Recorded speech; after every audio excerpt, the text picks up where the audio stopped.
Olá, caro amigo, cara amiga, muito obrigado por sua audiência. O programa Alfredo Marques em Questão de hoje vai trazer temas quentíssimos para você que está nos acompanhando. Vamos tratar, dentre outros assuntos, a questão da produtividade do judiciário cearense. Vamos tratar da questão da lei do abuso de autoridade e, por último, as mentiras do Bolsonaro. Para discutir esses temas, convidei, e já estão aqui no estúdio, só gente do direito. Meu querido amigo Deodato Ramalho, ex-procurador do município, colega advogado, ex-vice-presidente da OAB, presidente de comissão, de ordem, enfim, um lastro imenso na atividade jurisdicional e no âmbito da entidade OAB. Doutor Fernando Barros, um querido amigo, que tem muitos defeitos, mas um defeito ele não tem. É torcedor do Fortaleza, de 4 costados. Conselheiro do Leão. Olha aí, juiz da 7ª Vara Civil, um querido amigo, que só tem admiração. Um dos mais atuantes e um dos mais eficazes magistrados do judiciário cearense, pela alta produtividade.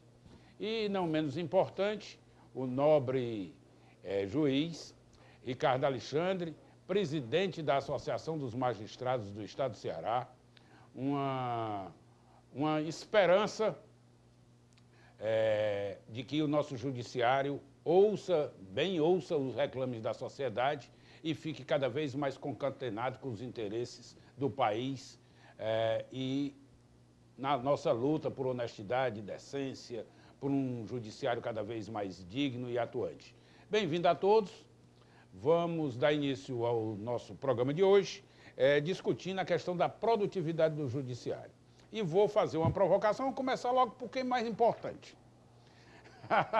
Não se sintam desprestigiados, mas vou começar com o Ricardo Alexandre, presidente da Associação dos Magistrados, e vou trazer à baila aqui um questionamento que está posto historicamente. O Ceará, das unidades da federação, é o estado que menos produz, é o mais improdutivo do Brasil. Os magistrados daqui são aqueles menos realizadores. A que se deve isso? A Associação dos Magistrados discute essa temática. Qual a preocupação do CNJ com relação a essa conduta reiterada? E aqui, o que nós estamos falando não diz respeito particularmente a nenhum dos senhores, justamente do Fernando, pessoa que eu admiro justamente pelo oposto, pela alta produtividade. Qual a leitura que a Associação dos Magistrados faz e se ela está antenada a essas questões que estão reclamadas pela sociedade reiteradamente? Bom dia a todos, né? Bom dia. Obrigado, Alfredo, obrigado pela oportunidade de estarmos aqui hoje. E respondendo de forma muito direta, esse foi um dos motivos que me levou, inclusive, a disputar lá atrás, há quase 3 anos, a eleição da Associação Cearense de Magistrados, e obtivemos êxito, né, por escrutínio dos colegas, graças a Deus. E a produtividade dos magistrados cearenses, ou do Poder Judiciário cearense, é um tema que talvez seja o central da nossa gestão na associação. E ele é tão central que nós, desde 2017, assumimos lá em janeiro de 2017, nós temos buscado junto ao Tribunal de Justiça uma melhor condição de trabalho. E, por exemplo, conseguimos implantar, obviamente com todo o esforço da gestão na época do desembargador Gleidson Pontes, a figura do primeiro assistente, que nós falamos vulgarmente, que eu admiro, eu gosto do primeiro assessor, né?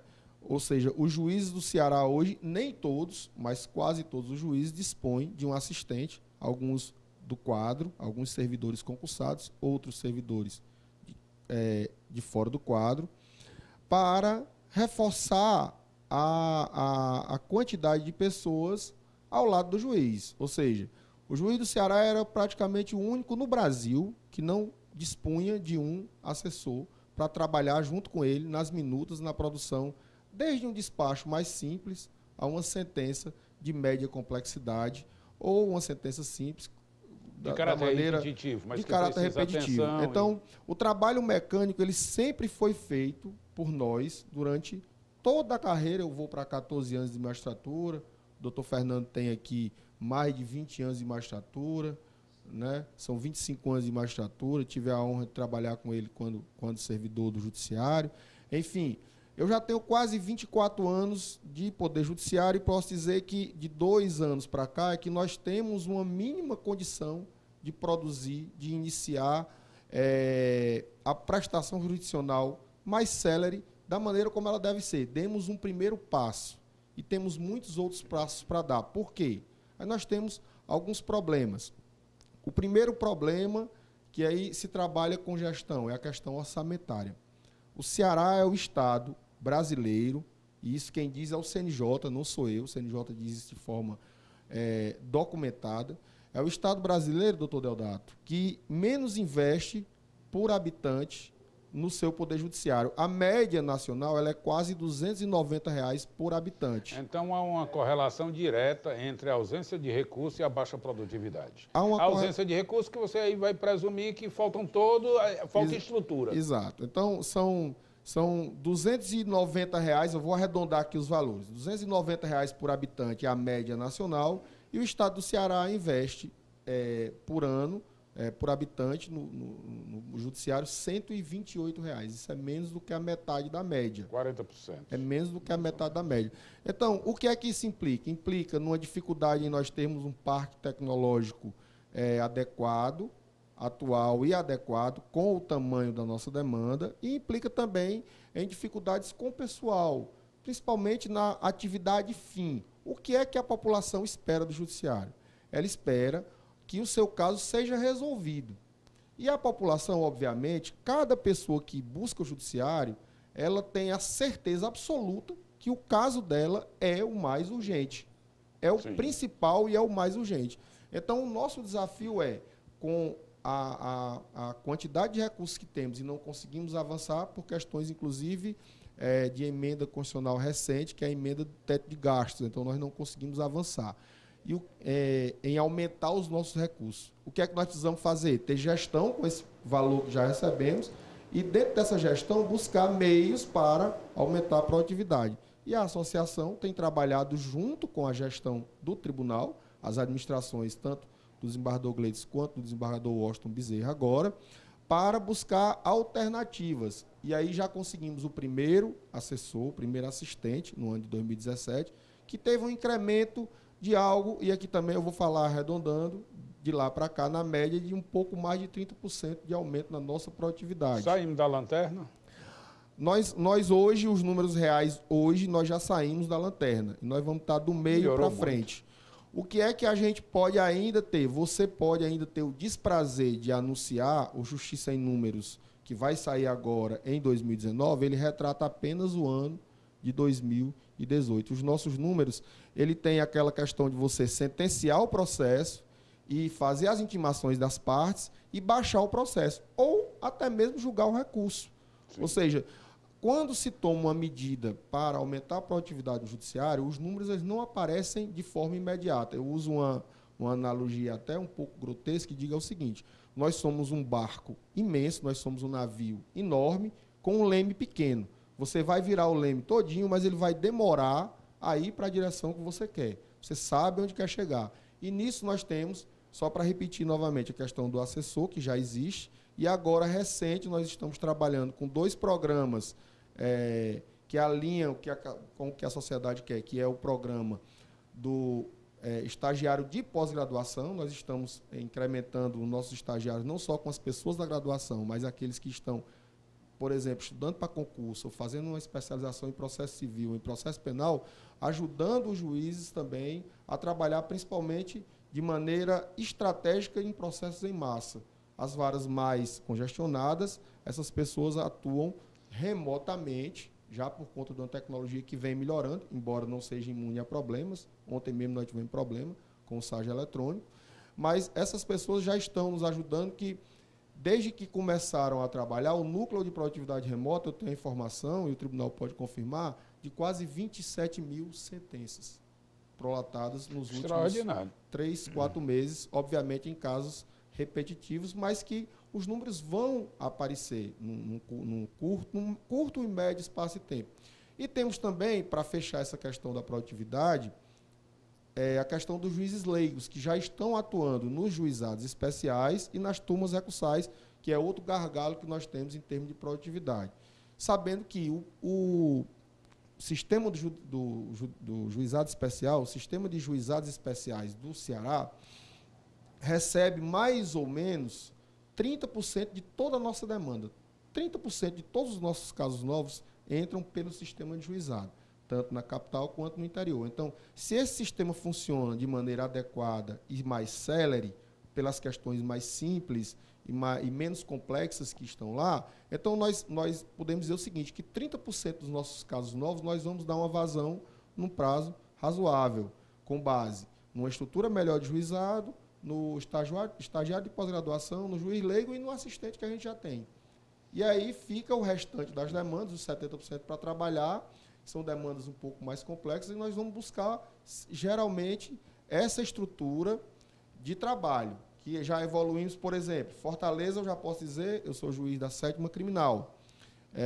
Os juízes do interior ainda não sentiram isso, e os advogados, também da capital, vão poder ver em breve. A divisão entre secretarias e gabinetes vai trazer para nós uma tranquilidade muito maior para focar o juiz apenas na sua produtividade.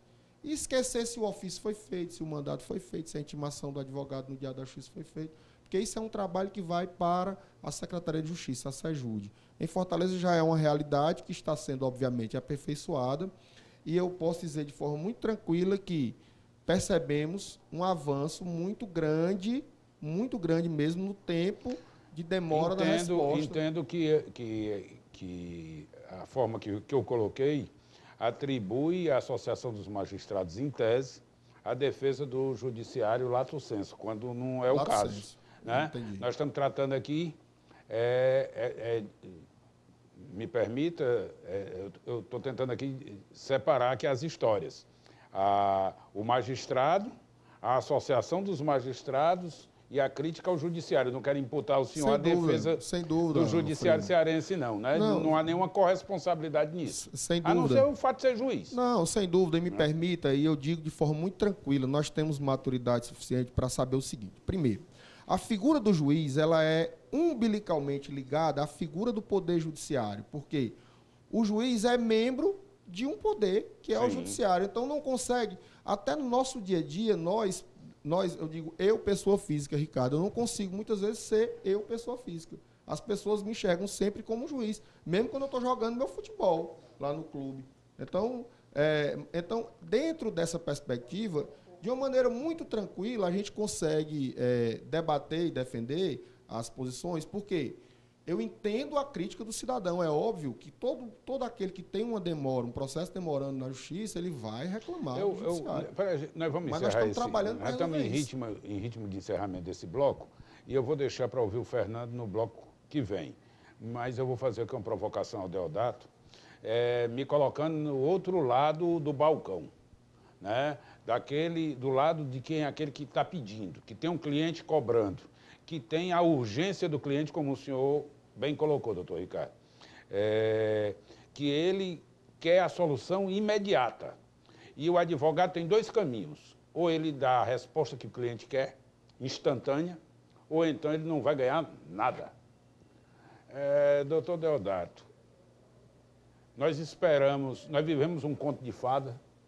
A advocacia vive iludida por um sistema que não funciona. Olha, quero cumprimentar o doutor Ricardo, o Fernando, Alfredo e o telespectador. Bom, na verdade, eu penso que essas questões que foram colocadas, levantadas pelo doutor Ricardo, elas são bastante pertinentes no seguinte sentido. Nos últimos anos, nós tivemos realmente um bom avanço na estrutura... Só me lembrando aqui do seguinte, a Regininha vai lhe convidar para o programa dela, ela vendo aqui suas canelas aqui. Canelas bonitas, né? Bom, eu inclusive agora, a respeito dessa minha atuação, Alfredo, quero dizer que eu inclusive estou agora também fazendo parte do Tribunal de Defesa e Prerrogativa da OAB, né, que é um espaço onde nós nos defrontamos diariamente com situações que envolvem com problemas de prestação jurisdicional. Se, por um lado, nós tivemos, do ponto de vista operacional, um excelente avanço nos últimos tempos, inclusive agora, né, por esses dias, nós estamos praticamente com todas as comarcas do interior integradas, né, no sistema de peticionamento virtual, o que é um grande avanço. Agora, sem dúvida, nós, advogados e advogadas, né, estamos enfrentando momentos muito difíceis do ponto de vista de uma certa inacessibilidade por parte de alguns magistrados de Ministério Público. Nós, não é por acaso, todo esse verdadeiro tumulto que nós estamos vivendo hoje no Brasil, do ponto de vista das relações institucionais envolvendo o Poder Judiciário, envolvendo os órgãos de controle e envolvendo a advocacia, inclusive com agressões, né, absolutamente ilícitas e assintosas ao exercício profissional. Como, por exemplo, chega até aqui? Não, sim, chega sim, porque eu acho que isso é um fenômeno nacional. Né? Qual é um problema que eu vejo hoje muito grave e que a gente na OAB se depara com ele cotidianamente? É a dificuldade de acesso do advogado a determinados juízes. Isso, obviamente, que ninguém pode generalizar. Você tem situações, por exemplo... Você pega a produtividade. Não, mas isso tem a ver também... a ausência da produtividade é que impacta na advocacia, impacta na parte e dá a ideia de que dá injustiça. Eu sei, Alfredo, mas quando o advogado procura despachar com o juiz, obviamente que ele está atrás dessa celeridade. Sim, agora, a questão da celeridade, a gente tem que entender ela de um modo bastante... equilibrado, né? Porque eu digo muito, porque às vezes você tem cliente seu que tem interesse que o processo ande muito rápido, ele está desesperado ali por uma solução do caso dele. Normalmente, quando você tem, por exemplo, no processo criminal, o réu que está solto, a celeridade para ele é o inverso, né? No processo civil, o autor, por exemplo, uma ação de execução, o cidadão que está atrás de receber o seu direito, o seu dinheiro, né, através de um processo de execução, ele está realmente desesperado para que a justiça caminhe rapidamente. Em contrapartida, o outro lado da causa, o devedor, tem um interesse inverso. Aquele que resiste a cumprir a sua obrigação, ele tende a buscar que a justiça, né, caminhe mais lentamente. Cabe, evidentemente, ao reitor do processo, ao juiz, né, fazer esse corte, fazer essa atuação de tal forma que o processo, sem prejudicar o direito das partes, possa caminhar com celeridade. Agora, sem dúvida nenhuma, eu penso que essa questão da virtualização dos processos nos deu um grande avanço.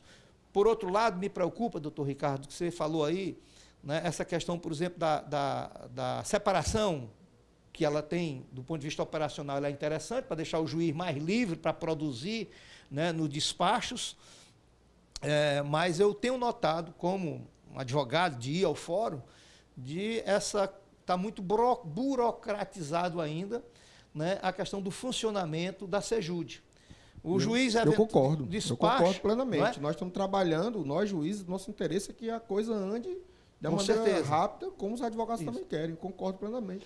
Trabalhando então, com sugestões para melhorar. O que eu penso que ainda é muito grave, que a gente tem que dar um certo... o comando do Tribunal de Justiça tem que verificar. Nós temos situações, Alfredo, assim, muito...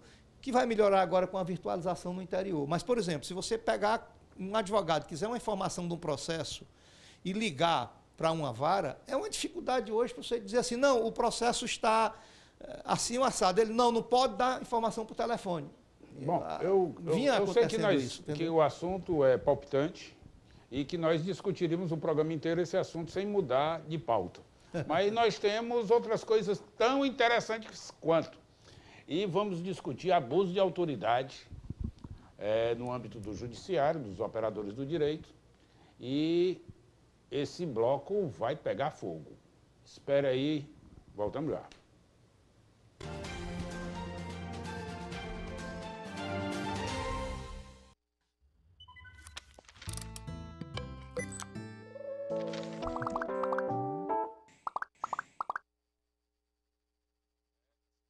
Conheça agora Best Sellers Blend PRS Vit. Você já pode comprar online o melhor suplemento alimentar dos Estados Unidos para ajudar a controlar o apetite e perder peso de maneira saudável. Best Sellers Blend reúne um único suplemento, ingredientes que ajudam a melhorar a energia e o metabolismo e controlar seu apetite durante todo o dia. Compre agora mesmo em prsvitamins.com e receba nossos produtos direto em sua casa. Eu vim recarregar minha carteirinha, né, porque é o meio que eu mais utilizo no ônibus. Eu não gosto de utilizar dinheiro, eu acho que é bem obsoleto.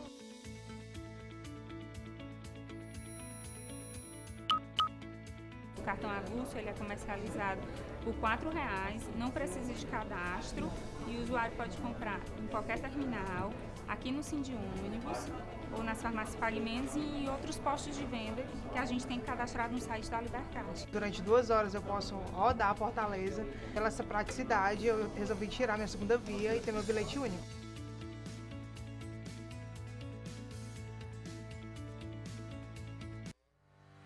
Você sabia que a Faculdade Anísio Teixeira é uma das melhores faculdades do Brasil? Se formar na FAT é ter a certeza de que o sucesso no mercado de trabalho é certo. Para isso ser possível, contamos com laboratórios de ponta, equipados com o que há de mais moderno em tecnologia de ensino. Nossas clínicas e escolas oferecem ao aluno toda a estrutura necessária para as aulas práticas. Quem estuda na FAT tem a oportunidade de aprender com os melhores profissionais do mercado de trabalho. Nosso corpo docente é formado por professores mestres, doutores e especialistas em diversas áreas.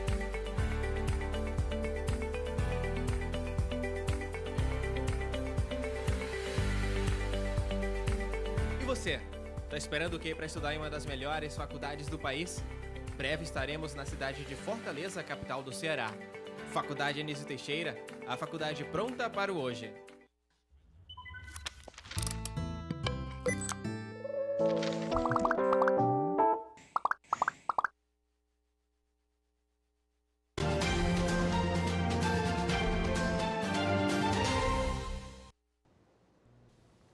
Olá, estamos de volta e agora vamos tratar de a Lei de Abuso de Autoridade, uma proposta que está no Congresso Nacional, que tende a dar uma nova roupagem ao que já existe como legislação. Nós vivemos de inventar leis, mas leis que já existem, bem ou mal, elas existem, e nós precisamos sempre de uma nova lei para aplicar o que a gente não aplica, que a gente não faz prevalecer.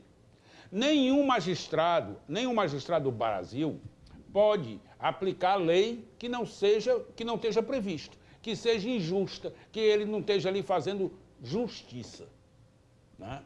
Então, nem Ministério Público pode utilizar de manobra, nada disso é possível, tá? Todos estão envolvidos, né, em uma estrutura judiciária legal que nos vincula e obriga a todos, na ideia de quê? De que o Estado dirima conflitos ou agressões contra terceiros, contra o próprio Estado, mas nunca para ter um poder exacerbado do bem e do mal, para fazer as suas vontades o que ele julgar como lei, o que ele julgar como regra, o que ele utilizar como medida de punição. Nós vamos ver aqui umas frases que estão atribuídas ao Conselho Federal da Ordem dos Advogados do Brasil, que está fazendo uma campanha pela aprovação dessa legislação que visa impedir abuso de autoridade. E eu vou pedir o comentário do doutor Fernando. Observe, volto aqui a dizer, nós estamos aqui discutindo em nome do bom direito, em nome da justiça, e aqui nenhum dos senhores tem corresponsabilidade com esse assunto. Vamos lá, vamos ver o que a OAB, a campanha da Ordem dos Advogados, diz o seguinte: no meu tribunal mando eu. Muitos advogados alegam ouvir isto de magistrados, que exorbitam no munus, né, na atividade judicante, e diz aqui quem manda sou eu, é do jeito que eu quero e acabou-se a conversa. Já vi gente fazendo isso contra o advogado do outro lado. E que depois eu agradeci o juiz pela atenção e a deferência que ele teve a mim, mas é fato. Vamos ver outro videozinho, como é outro flash. Eu sou importante e você não é ninguém. Nós temos uma relação de de estatura das pessoas. Nós avaliamos as pessoas pela estatura. Muitas cometem esse equívoco. Vamos mais. Vamos lá, colocando aí esse negócio aí. Quem você pensa que é? Isso aí do guarda de trânsito faz isso. Toda pessoa que acha autoridade, em tese, pode abusar dela. E a correspondente, você sabe com quem está falando? É, você sabe com quem está falando? Vamos lá, mais uma. O poder é meu, faço o que quiser. Bom, está posto isso aí. Essa é uma campanha da Ordem dos Advogados, do Conselho Federal da Ordem dos Advogados, pela aprovação dessas medidas de combate ao abuso. Eu acho que tudo já existe, não tem nada de novidade, Fernando. E eu lhe pergunto, como você, como magistrado, se depara com essas situações? Eu sei que você é um gentleman, é uma pessoa educadíssima, produtiva, a ponto de prestar contas na porta do fórum, na porta da sua vara, você presta conta do que fez, do que não fez, quantos julgou. Eu acho que não tem ninguém que faça isso no fórum. Por isso, a minha admiração. E queria lhe ouvir quanto a esses comentários que a Ordem está, essas mensagens que a Ordem dos Advogados está a apresentar e qual a sua leitura. Então, primeiramente, bom dia a todos. Eu vou me focar primeiro na primeira frase. No meu tribunal mando eu. Deve haver alguma coisa errada nessa colocação. Por quê? Porque tribunais são juízos coletivos. Então, dificilmente, dentro de uma corte, de um tribunal que é composta por um colegiado, a princípio colegiados menores, as turmas, e em seguida o próprio pleno, não é? Eu acho que não se pode atribuir o poder a um ministro, juiz ou desembargador, integrante de um colegiado, de ser, digamos assim, no meu tribunal mando eu. Estaria equivocado porque, ainda que um relator tomasse uma determinada decisão monocraticamente contra a pretensão da parte, cabe o recurso para a turma, do recurso da decisão da turma. Cabe recurso para a decisão do pleno, do colegiado como um todo, tá certo? E por mais que se possa entender que um julgador, pelo seu conhecimento, possa ou não influenciar um ou outro colega, dificilmente eu posso conceber a ideia de que um julgador monocraticamente, isoladamente, seja Deus Todo-Poderoso, detentor do poder no céu e na terra.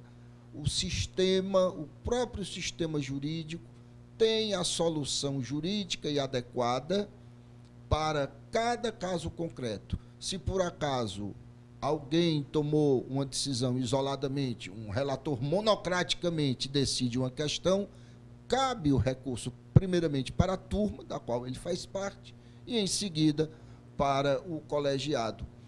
Então, o ordenamento jurídico tem solução para tudo que se proponha e nós não podemos atribuir a quem quer que seja, isolada e individualmente, quer o integrante da estrutura do aparelho policial, quer integrante da estrutura do órgão do Ministério Público, quer integrante da estrutura do Poder Judiciário, o poder total, pleno e absoluto de conduzir uma coisa do jeito que quer, como quer e a seu critério unipessoal. Tá certo? Então, eu acho que a colocação é uma frase de efeito, mas que, na prática, ela não teria... Pode ser uma frase mal colocada, uma frase de intimidação, mas, na prática, num colegiado especialissimamente, ninguém decide sozinho. Tá certo? O ordenamento jurídico tem solução para o caso concreto. Bom, eu queria... Remanesceu aqui um flashzinho, e não foi deliberado, não. É porque remanesceu aqui eu pensei que já tinha saído 5, ainda não saíram. Ainda tem 1. E eu queria ouvir o Deodato, como representante da Ordem, e de uma comissão tão afeita ao tema, que leitura ele faz disso aí. Vamos lá, vamos ao último flash. Cala a boca que eu estou falando. Olha, essa daí é uma das mais comuns. Eu mesmo, recentemente, aliás, numa audiência, um juiz, inclusive, extremamente nas relações sociais, extremamente afetuoso, extremamente educado e tal, mas quando se está em audiência se transforma completamente. A gente conhece esse tipo de situação. E eu até compreendo essa colocação que feita pelo doutor Fernando. Principalmente quando questionado e não sabe o que dizer. Sim. Aí vira bicho. Não, e às vezes até o inverso, sabe demais e até sabe mesmo muito, mas muitas vezes se arvora como deuses, né? Esse é um problema muito sério.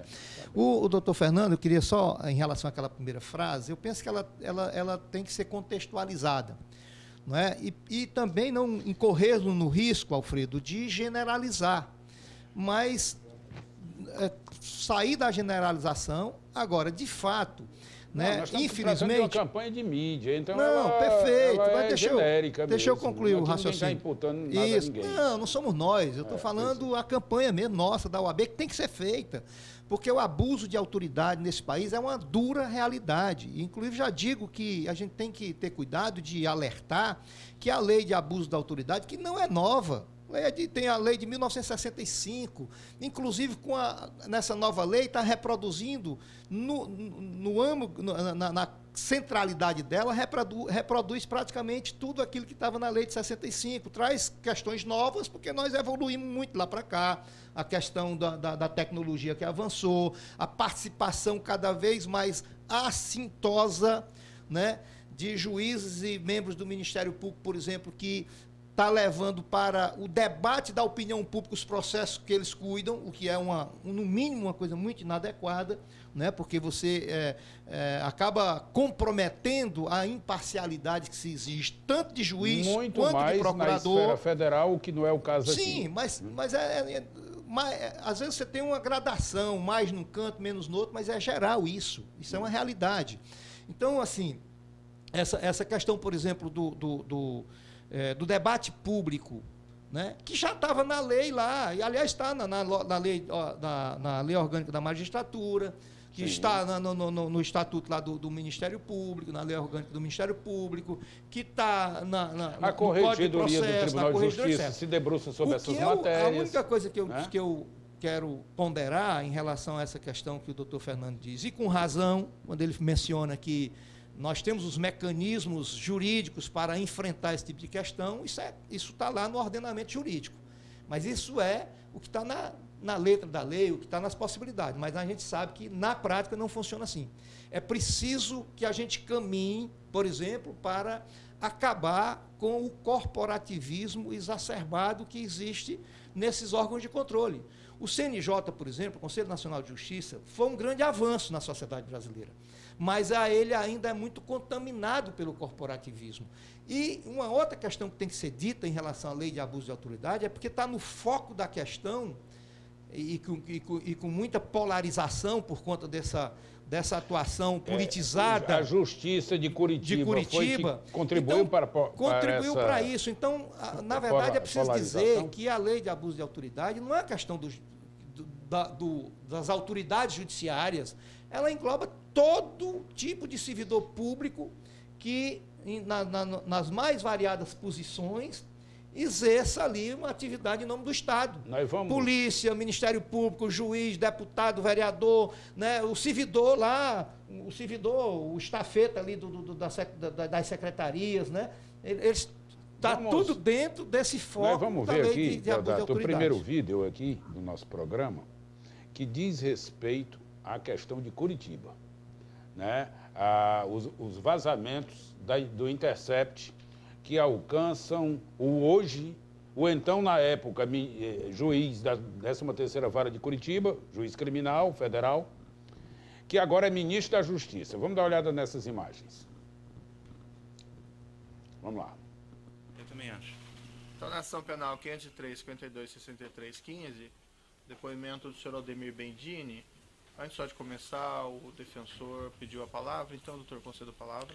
Excelência, pedindo a palavra pela ordem, apenas para dizer o seguinte, que logo no início dos trabalhos, nós requeremos a Vossa Excelência que adiasse o depoimento do senhor Bendini, tendo em vista que não tivemos acesso a todos os documentos que Vossa Excelência já deferiu.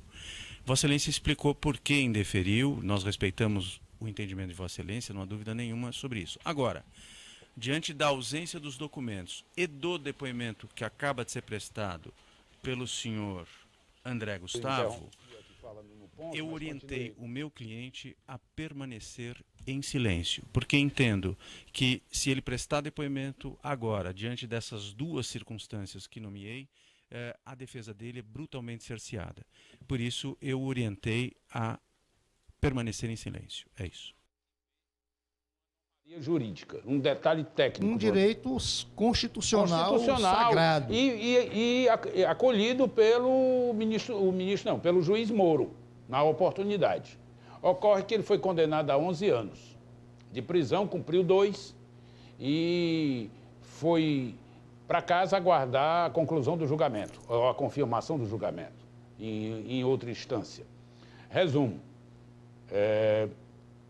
O fato é que abriu uma porteira, como diz o outro, e a grande imprensa está a dizer isso, que esse procedimento do STF pode, isso quem está suscitando é o Ministério Público, intervindo na atividade jurisdicional, porque vem de uma versão da necessidade da punição, mesmo diante de uma ilegalidade flagrante apontada pelo STF. O Ministério Público Federal, principalmente essa galera de Curitiba, montou uma farsa que agride o Judiciário Nacional. O ministro Gilmar Mendes deu uma declaração ontem pesadíssima. Inclusive, Alfredo, estabelecendo um tribunal popular de exceção para decisões da magistratura. Né? Bom, ele empareda, o cara tem a disfarçatez de emparedar a Suprema Corte brasileira, né, de exigir, né, com um apelo da sociedade para o cumprimento desta ou daquela visão processual, de forma a assegurar uma punição pronta, como se a punição fosse um elemento de justiça. E nem sempre é. Ela pode causar injustiça se ela não tiver observância da lei, se ela não tiver respeito à dignidade da outra parte, enfim.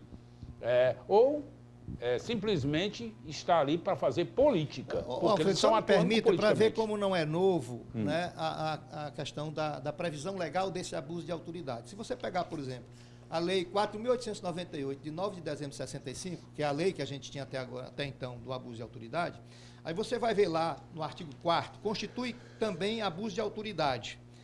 Aí, item B, letra B. Submeter pessoa sob sua guarda ou custódia a vexame ou a constrangimento não autorizado em lei.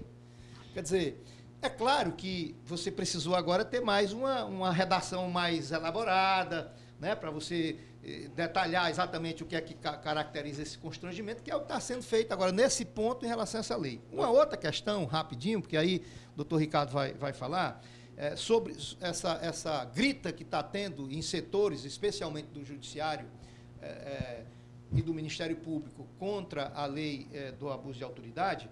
E aí eu tirei 2 observações iniciais. A primeira delas é de que qualquer situação, diante de um eventual abuso de autoridade ou de um pretenso abuso de autoridade, quem é que vai oferecer a ação penal, por exemplo, na área criminal? É o Ministério Público. Quem é que vai julgar se tem ou não abuso de autoridade? Mas tem a é o Judiciário. Privada. Não, sim. Privada. Não, aí tudo bem, porque aí, mas quem julga é o juiz. Não, sem dúvida nenhuma. É o juiz que vai decidir. Agora, uma outra questão.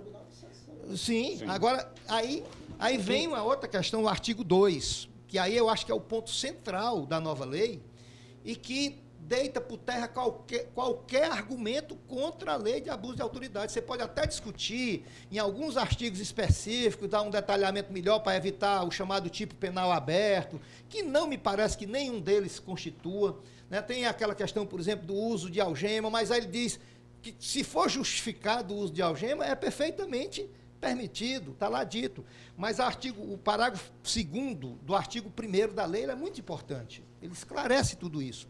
Primeiro, para não cairmos na tentação de achar, Alfredo, que a lei vai interferir, né, no livre convencimento do juiz. De jeito nenhum, está aqui. Parágrafo 2º. A divergência na interpretação de lei ou na avaliação de fatos e provas não configura abuso de autoridade. no debate, isso aí foi uma contribuição nossa dos magistrados. Excelente. Exato, é verdade, foi a magistratura que levou. Eu queria voltar aqui a uma provocação e a sua leitura, doutor Ricardo.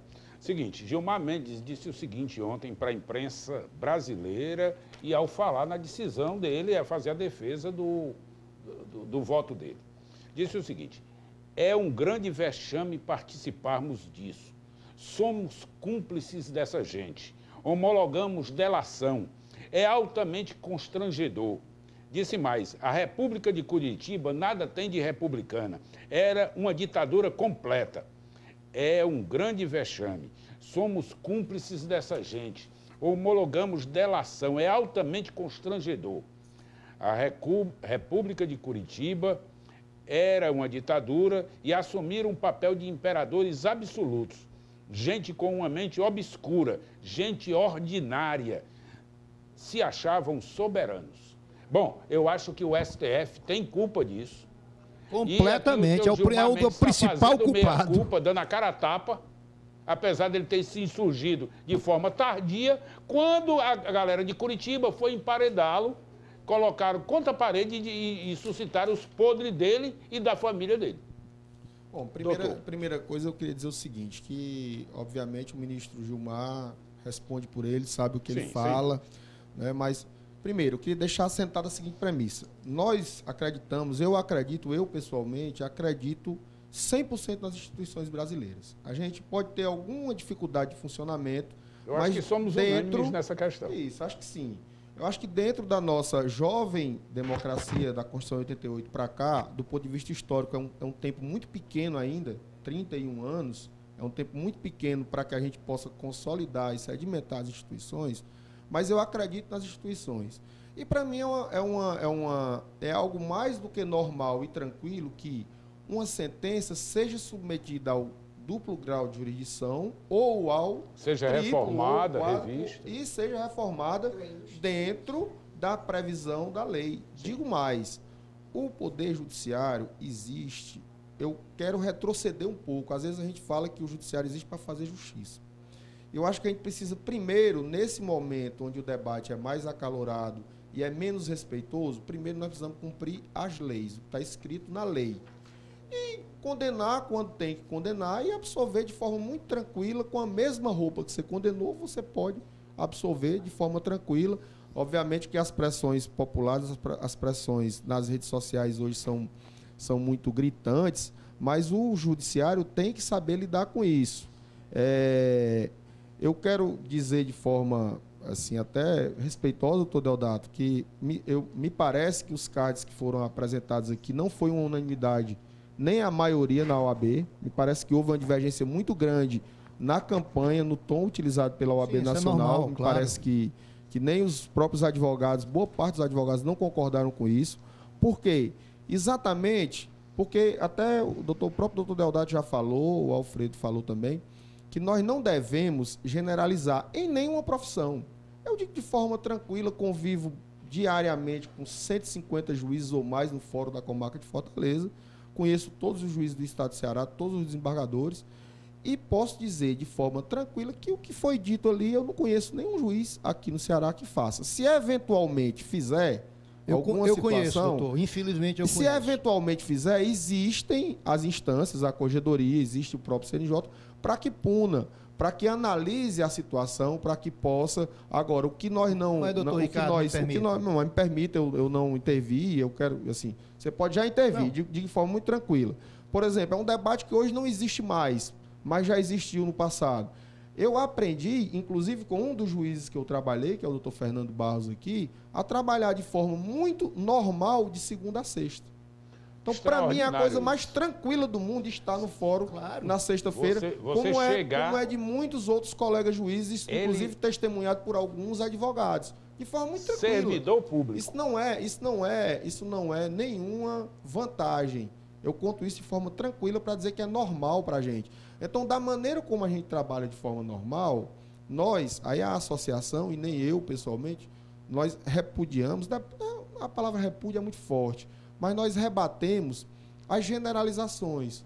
Porque porque aí eu digo de forma... Foi a primeira coisa que eu disse aqui. Exato, não exatamente. podemos generalizar. Não, exato. Conheço excelentes juízes, não podemos. 40 anos de advocacia. Mas é por isso, doutor Deodato, que o debate respeitoso, é importante um programa desse, que a gente tem o espaço aberto. Olho no olho, conversar. E aqui eu quero fazer um elogio aos meus colegas magistrados, que nós trabalhamos muito questão... É informal, mas nós trabalhamos questões de mediações entre os juízes e os advogados, diretamente com o próprio presidente da OAB, o doutor Arinaldo Dantas, e nós temos conseguido evoluir em várias situações. Porque, às vezes, o que acontece? Qualquer um de nós está sujeito a, num dia não muito bom, ou num dia de muito estresse de trabalho, perfeito, você colocar uma palavra mal colocada, e não tem problema nenhum de ou o juiz pedir desculpa, ou o próprio advogado pedir desculpa, excelência. Não vejo dificuldade nisso. Eu não vejo problema. E tem mais. Se nós porque seguirmos a lei, falíveis, se nós seguirmos o procedimento que o Código do Processo diz lá que, mas para além, exemplo, na testemunha, Ricardo, o advogado pode fazer a pergunta direta, o outro, enfim. Se nós seguirmos a lei, não vejo problema. Com certeza, nenhum. Mas olha, deixa eu assim, fazer uma reflexão aqui sobre o seguinte aspecto. Primeiro, sair um pouco da individualidade. Por exemplo, o doutor Ricardo, o doutor Fernando, eu acho que o Alfredo já mencionou, em relação a tanto nós como advogados, como a sociedade, do ponto de vista de se nós acreditamos 100% nas nossas instituições. Eu acho que nem a sociedade... A provocação foi do Ricardo e eu subscrevi. Não, eu não subscrevo desta forma. Infelizmente, os exemplos que nós temos... Os defeitos, né? Não, claro. Deixa eu concluir meu pensamento. Sim. Nem a sociedade e nem nós, advogados, temos condições de subscrever 100% em relação às nossas instituições de um modo geral, inclusive a própria OAB. Estou falando das instituições em geral. Não dá para a gente, diante do quadro do que nós atravessamos nos últimos anos em relação a partidarização de setores do Poder Judiciário e do Ministério Público, né? Vou dar um exemplo aqui bem claro, que está nessa nova lei do abuso de autoridade e que é uma mera reprodução, meu Deus do céu, do que está no Código de Processo Penal, a questão da condução coercitiva. O Código de Processo Penal, no artigo, salvo engano, 283, acho que é o 283, que fala na condução coercitiva, e veja bem, Alfredo, não é nem do acusado, é da testemunha. Mas veja, e mesmo da testemunha, até porque, do ponto de vista da Constituição, se o cidadão tem direito de permanecer em silêncio, então é uma inocuidade você fazer uma condução coercitiva se o cidadão tem o direito de, eventualmente, permanecer em silêncio. Mas, enfim, mas a regra... levar só um minutinho. A discussão para Brasília de novo. Mas mas aqui está em Brasília. Aqui está em Brasília. E eu vou chegar lá. E aí eu posso dizer o seguinte, no Ceará a gente não tem notícia de condição coercitiva descumprindo a lei. Por isso que eu estou lhe falando, que nós temos que falar do ponto de vista geral. Né? Então, essa questão da condição coercitiva... Eu quero pontuar em Brasília. Mas Brasília, eu vou colocar isso Brasília. Bora, pois vamos. A condução coercitiva passou a ser utilizada e o Supremo passou a validar porque ficou encurralado. Eu vou mais adiante. Houve uma grande mobilização. Vamos aqui por foco. Vamos para um foco. Deixa eu só colocar essa questão da condução coercitiva, por gentileza. Sim. Então, a condução coercitiva está claro na lei. Quando ela tem lugar, é somente após a parte ter sido notificada e se recusou a comparecer. E como eu falei em Curitiba, nós defendemos o cumprimento da lei. Torquemadas de Curitiba passou a utilizar como uma regra para fazer espetacularização política, e o Supremo é o maior culpado disso, porque validou essas questões, como hoje reconhece o Gilmar Mendes. Eu queria só fazer aqui uma colocação, e volto já para o tema, uma lembrança. Apesar de estarmos tratando aqui da Justiça Estadual, me lembra que a Justiça Federal no Ceará, responsável pela Lava Jato, é improdutiva demais. Não faz nada aqui. Um verdadeiro ultraje, é um tapa na cara do cearense honesto, que quer ver a apuração dos desmandos e dos crimes ocorridos aqui no estado do Ceará. A vantagem é patente. Escoimado, Alfredo, daquela situação também que é o inverso, que é o outro verso da medalha, que é essa absoluta iniquidade e ofensa ao Estado de Direito Democrático, que é um juiz comandar uma operação que ele vai julgar o processo. Bom, nós temos um vídeo do Intercept que aponta a atuação do pessoal de Curitiba, Sérgio Moro e o Ministério Público Federal atuando em conluio, olha o termo, o ministro da Justiça, hoje ministro da Justiça, então juiz federal em Curitiba, combinando para fritar o desafeto. Vamos dar uma olhada aí só para rememorar. Vamos lá. A troca de mensagens teria acontecido em 1º de novembro de 2018, dia em que Moro aceitou o convite de Jair Bolsonaro para ser ministro da Justiça e Segurança Pública. A conversa é entre Ângelo Augusto Costa, procurador em São José dos Campos, e Monique Schecker, procuradora da República no Rio de Janeiro. Cara, eu não confio no Moro, não. Em breve, vamos nos receber cota de delegado, mandando acrescentar fatos à denúncia. E se não cumprirmos, o próprio juiz resolve. Risos. Monique responde, olha, penso igual. Moro é inquisitivo. Só manda para o MP quando quer corroborar suas ideias. Decide sem pedido do MP. Várias vezes. E, respeitosamente, o MPF do PR sempre tolerou isso pelos ótimos resultados alcançados pela Lava Jato. Ângelo diz, ele nos vê como mal constitucionalmente necessário, um desperdício de dinheiro. Monique completa, se depender dele, seremos ignorados. Em outro trecho divulgado, o procurador da Lava Jato, Deltan Dallagnol, teria indicado, às vésperas do segundo turno das eleições de 2018, que era preciso acelerar ações contra o hoje senador Jacques Wagner, do PT. As mensagens foram divulgadas pela jornalista Mônica Bergamo no jornal Folha de São Paulo. Deltan diz, caros, Jacques Wagner evoluiu, é agora ou nunca. Temos alguma chance? Ataíde, provavelmente o procurador da República Ataíde Ribeiro Costa, responde, as primeiras quebras em face dele não foram deferidas. Deltan então diz, isso é urgentíssimo, tipo agora ou nunca. Risos. Ataíde alerta, isso não impactará o foro. Deltan responde, não impactará, mas só podemos fazer BAs, buscas e apreensões nele antes da posse. Uma procuradora não identificada entra na conversa. Nem sei se vale outra. Deltan então diz, acho que se tivermos coisa para denúncia, vale outra BA, busca e apreensão, até por questão simbólica, mas temos que ter um caso forte. Doutor Fernando, não causa espanto, como causa para toda a magistratura, e deve causar para toda a magistratura e deve causar espanto para a sociedade brasileira, diálogos que estão sendo confirmados aqui e acolá. Não são confirmados na íntegra, até por oportunismo e porque também ninguém vai fazer prova contra si. O Ministério Público é bem safo nesse tipo de questão. Mas isso não é degradante? A gente observar a atuação do Ministério Público combinando a atuação com o juiz do feito, praticando crime os dois. Vamos por etapas. Primeiramente, voltando só um meio metro aqui em relação ao que você disse, em relação ao que nós tínhamos dito aqui no início, de que contra a decisão do juiz cabe o recurso, e você, imediatamente em seguida, deu a notícia de que o Supremo Tribunal Federal, por um motivo formal, não significa dizer que ele não entrou no mérito da questão culpado ou inocente, mas por uma alteração da prática de um ato processual, anulou um determinado julgamento. Encaixa-se dentro daquilo que eu vinha dizendo, que nenhum juiz, nenhum promotor, nenhuma pessoa individualmente dentro do sistema de freios e contrapesos que nós temos, tá certo? Tem o poder de decidir isoladamente a condenação ou a absolvição para prejudicar ou beneficiar quem quer que seja. Há toda uma engrenagem, há todo um conjunto de estruturas que podem constituir galhos diferentes, mas são integrantes da mesma árvore, o ordenamento jurídico como um todo, tá certo?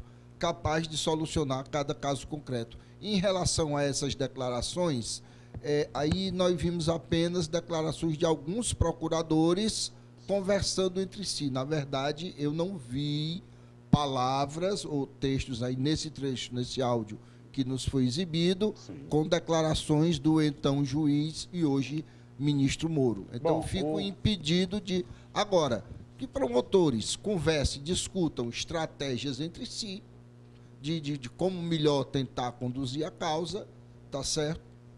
a princípio eu não veria nada demais. Agora, teria que ter mais elementos dentro desse contexto para me pronunciar de forma mais concreta. Doutor Ricardo, o que nós estamos vendo não é uma publicação isolada. Ela faz parte de um conjunto. 50 mil transcrições em diálogos via WhatsApp. WhatsApp não, Telegram. Milhares de áudios gravados que ainda serão ainda divulgados. Uma exposição que nos traz como patente, como flagrante uma conduta ilícita. No mínimo, precisamos investigar isso. A sociedade precisa investigar a conduta do senhor Sérgio Moro e de todos esses procuradores da República. Aí está configurado o crime. Compete, se causa indignação ao senhor Gilmar Mendes, como é que de ofício não se abre o expediente, uma apurasse isso? Eu não entendo. Não me permita, hoje... O princípio da inércia. Não, mas hoje, em relação ao ministro Sérgio Moro, o Poder Judiciário, administrativamente falando, disciplinarmente falando, não tem mais nenhuma ingerência sobre ele. Ele deixou de ser magistrado, então ele não pode mais responder por nada. Mesmo que tudo que esteja sendo divulgado seja verídico, e aqui eu não quero entrar no mérito, até porque do âmbito jornalístico, tudo bem. Os jornalistas, os programas estão aí para o debate, para as afirmações. Como presidente da Associação de Magistrados e como juiz, eu não posso afirmar a veracidade, até porque, não um caso daquele, mas outro, eu posso vir a julgar algo semelhante e eu me tornaria impedido. De hoje foi pequeno demais. Dentro desse contexto, eu quero dizer só... Doutor, só interromper rapidinho, corroborando o que o doutor está dizendo, aí onde está exatamente lá atrás, toda essa desmoralização do sistema de justiça começou lá atrás, na primeira entrevista do Moro como juiz, onde ele dizia que tinha que mobilizar a opinião pública para dar sustentação às suas decisões. Começou ali. Dentro desse contexto, só retornando, eu queria dizer o seguinte, que as minhas falas, elas são geralmente genéricas, mas é porque a minha preocupação realmente é a gente retomar o trem para o trilho. É muito difícil hoje a gente conversar sem o respeito das pessoas, porque ou você é Bolsonaro, ou você é Lula, ou você é contra o Moro, ou você é a favor do Moro. Eu estou entre aqueles que prefiro ser a favor da Constituição e das leis. Perfeito. Então, por exemplo, isso aí eu falo de forma tranquila, independente da ideologia que tenha, óbvio. O judiciário é para ser o último ponto de equilíbrio de extensão da sociedade. Eu falo de forma muito tranquila, até porque nós somos olhados, somos visados, nós somos, digamos assim, vigiados, mas de forma muito tranquila. A lei diz que ao juiz não cabe, o juiz não pode funcionar no processo que ele aconselhou a parte. Ponto. A lei diz isso de forma muito clara. Se o juiz sou eu, é o doutor Fernando, ou é o Gilmar Mendes, ou quem quer que seja, a consequência é a legal de tornar o juiz suspeito para julgar aquele caso. Não é?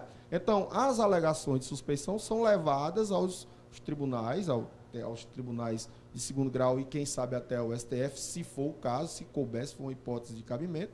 E a lei tem solução para isso. Digo de forma muito tranquila que eu nunca combinei nada com ninguém, nem com promotor, nem com advogado. O meu papel é ouvir as partes, e, para mim, na ação penal, o Ministério Público ele é uma parte, né? Como é a defesa, de forma tranquila.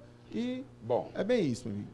Espero que o seu espírito de um juiz íntegro, desses que querem prolatar sentenças dignas, contamine o judiciário, contamine ainda mais a magistratura cearense e sirva de exemplo para a brasileira, para que se espelhem, eu sei que sim, que se espelhem no senhor, no doutor Fernando, que são pessoas que eu admiro, que se espelhem nos ideários do meu amigo Deodato Ramalho. E que a gente da Constituição e das leis. Respeita a Constituição, vamos buscar uma sociedade igualitária, respeitosa, digna, né? E que o judiciário continue sendo, ou que seja, ou venha a ser, esse porto seguro para todos nós. Muito obrigado. Infelizmente o tempo não colaborou. Queria ouvir mais o meu amigo Deodato Ramalho, o meu amigo Fernando mal falou hoje, né? Mas fica aí o agradecimento do doutor Ricardo, doutor Fernando, Deodato, e a você de casa por essa paciência. Amanhã tem mais assuntos quentíssimos. Se eu fosse você, ficava ligado na TV da gente. Forte abraço.